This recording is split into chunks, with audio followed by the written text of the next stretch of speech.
Hey guys, today I'm going to tell you how to fix Windows 11 slow time on PC or laptop.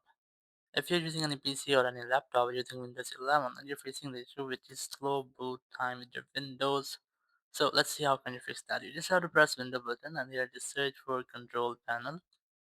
Then Control Panel, click on this sort by and then select large icons or small icon. I'm going to select large icon from here. Then click on Power Options and here click on choose what the power buttons do. Now here you just have to click on this change settings in that area currently unavailable, and here you will see the option of turn on fast startup. You just have to enable this. If you're unable to find this option here, you just have to go back, right click on the start button, click on this terminal admin, click on yes.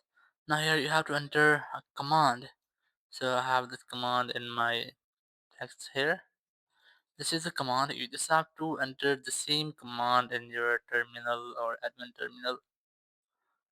Has the power cfg, then space forward slash hibernate, then space, then on.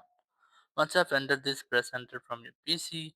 So it's now done. You just have to go back, go to this control panel option again, click on this refresh button.